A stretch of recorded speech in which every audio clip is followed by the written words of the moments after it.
तो मित्रों, home guard के बारे में तो आप लोग जानते ही होंगे कि होम गार्ड कैसे एग्जिस्ट करता है हमारे भारत देश के अंदर। होम गार्ड की कैसे भर्तियां की जाती है और होम गार्ड कौन से एक्ट के थ्रू लगाया गया था, इसके बारे में इस वीडियो में हम देखने वाले हैं। अगर क्यों दिखने वाले हैं तो यूपीएससी आपसे होम गार्ड के ऊपर क्वेश्चन पूछ चुकी है। तो क्या क्वेश्चन पूछा गया था, तो ये आपके सामने क्वेश्चन मैं दिखाता हूँ कि क्वेश्चन क्या था आपके सामने कि कंसीडर द फॉलोइंग स्टेटमेंट। आपके सामने कुछ स्टेटमेंट्स दी गई है, जो बताना है कौन कौन स्टेटमेंट सही है और कितनी स्टेटमेंट सही है, कौन सी गलत है। ठीक है जी। तो सबसे पहले था कि home guard are raised under the home guard act and rule of the central government. ठीक है जी। तो क्या स्टेटमेंट सही है या गलत है, इसके बारे में देखेंगे बाद में, पहले हम स्टेटमेंट पढ़ लेते हैं। दूसरा है कि the role of the home guard is served as an auxiliary force to the police in the maintenance of the internal security.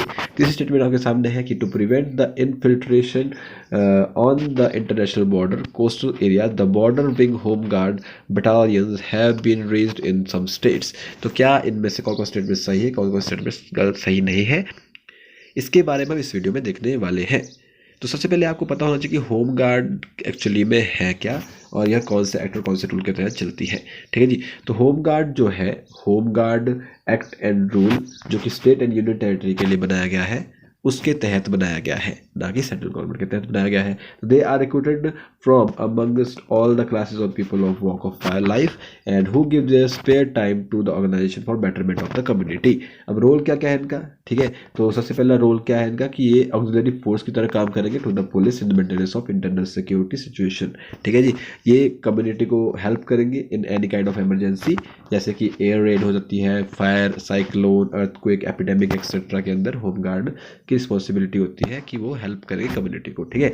उसके बाद वो मेंटेनेंस के लिए भी हेल्प करते हैं, जैसे एसेंशियल सर्विसेज, प्रमोट करना है कम्युनल हार्मनी को, या फिर असिस्ट करना है एडमिनिस्ट्रेशन को इन प्रोटेक्टिंग वीकर सेक्शन, या फिर पार्टिसिपेट करना है सोशल इकोनॉमिक या फिर वेलफेयर एक्टिविटीज़ के अंदर, या परफॉर्म करनी है सिविल डिफेंस ड्यूटीज़। ठीक है। उसके अलावा 15 बॉर्डर विंग होम गार्ड भी आपको देखने को मिलेंगे बटालियन कोस्टल एरिया के अकॉर्डिंग। लाइक आपको पंजाब, राजस्थान, गुजरात और one of each battalion Meghalaya, Tripura and West Bengal के अंदर आपको बटालियन देखने को मिलेगी, जो कि to the border security force for preventing infiltration of the international border and coastal areas.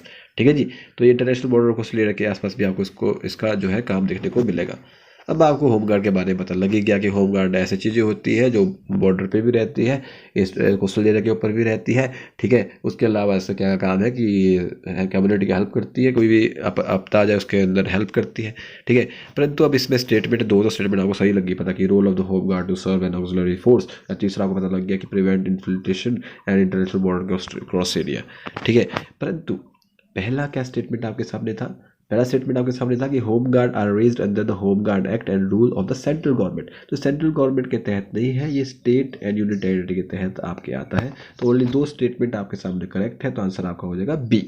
तो होप सो आपको आंसर समझ आया होगा और आपने अच्छे से इसकी जानकारी ली भी होगी। इन डिटेल में आपको फिर से यहाँ बताना चाहूँगा इसी के बारे में कि होम गार्ड एक वॉलंटरी फोर्स है जो कि इंडिया में 1946 के अंदर शुरुआत की गई थी जिसकी। ठीक है।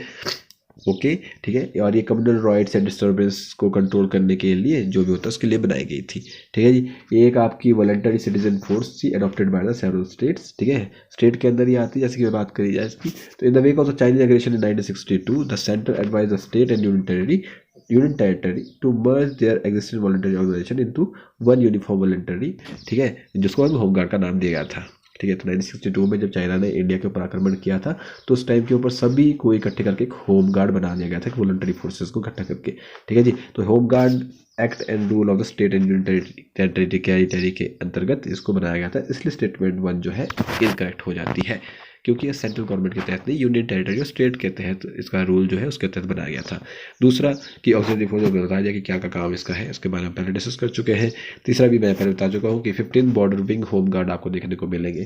कहाँ पे देखो, इसमें 6 जो है पंजाब के अंदर है, 4 राजस्थान के अंदर है, 2 गुजरात के अंदर है और एक आपको देखने को मिलेगा मेघालय, त्रिपुरा और वेस्ट बंगाल के अंदर। ठीक है जी। उनका काम क्या है, सेफ्टी एंड सिक्योरिटी का काम ही करते हैं। ठीक है जी। ओके। तो होप्सो वीडियो से आपने काफ़ी कुछ सीखा होगा, होम गार्ड के बारे में सीखा होगा। वीडियो को लाइक या डिसलाइक करके अपना फीडबैक जरूर दीजिएगा। मिलते हैं नेक्स्ट वीडियो में, तब तक के लिए जय हिंद, जय भारत।